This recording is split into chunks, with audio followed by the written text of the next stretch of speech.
Good morning and welcome to another Ministry Minute with Pastor T. Look here, this morning I'm talking about let off with a warning.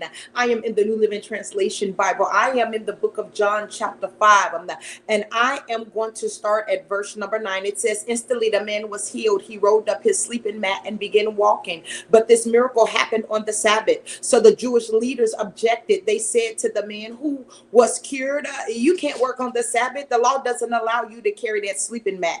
But he replied, the man who healed me told me to pick up your mat and walk. Who said this such thing? They demanded. The man didn't know, for Jesus had disappeared into the crowd.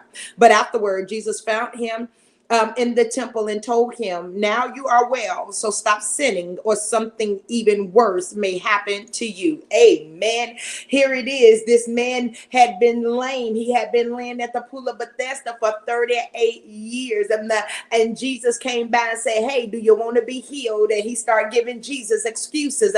He said, look, when the water is troubled, Lord, I ain't got nobody to put me in.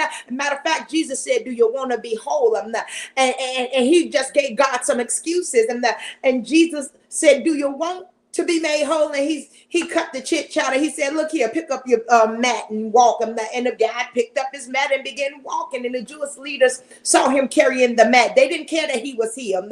They didn't care about the miracle performed. They just saw that he was carrying the mat. And they said, you ain't supposed to be carrying no mat and working on the Sabbath. He said, look, the man that healed me told me to pick up my mat and walk, and that's what I'm doing. And they asked him who it was. He didn't realize that it was Jesus that told him. But when Jesus found them in the temple, he said, I see you well now. You need to stop all that sinning, or something worse gonna come upon you. And how many of us, we've been let off with the warning, but we didn't heed the warning. He said, go and sin no more unless something worse come upon you.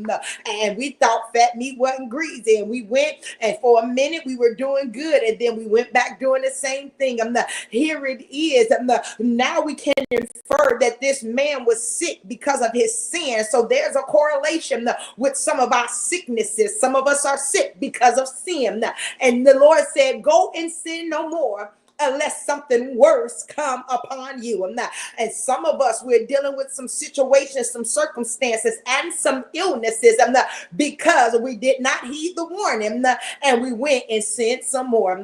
We went and linked to our own understanding. We went and continued to walk in disobedience, and something worse has come upon us. Now we're dealing with something we've never dealt with before. Now we're dealing with the likes of falling into the hands of an angry God. When the Bible declares it's a fearful thing to fall into the hands of an angry God.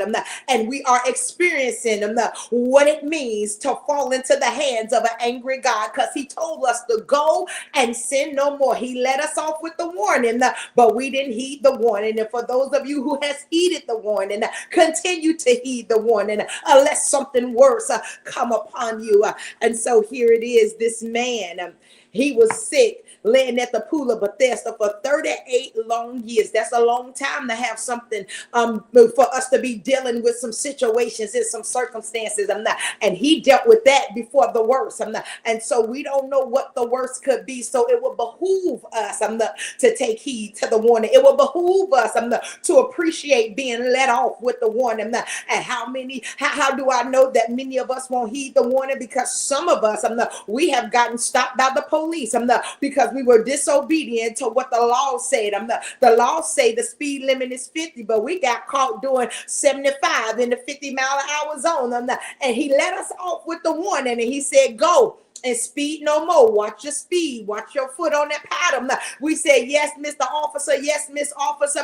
And what did we do? We drove off and we kept the speed limit. And as soon as they were out of our sight, we revved up and we were disobedient again. Let's not treat God like he's some ordinary officer. Let's not treat God like he don't mean none when he speaks to us.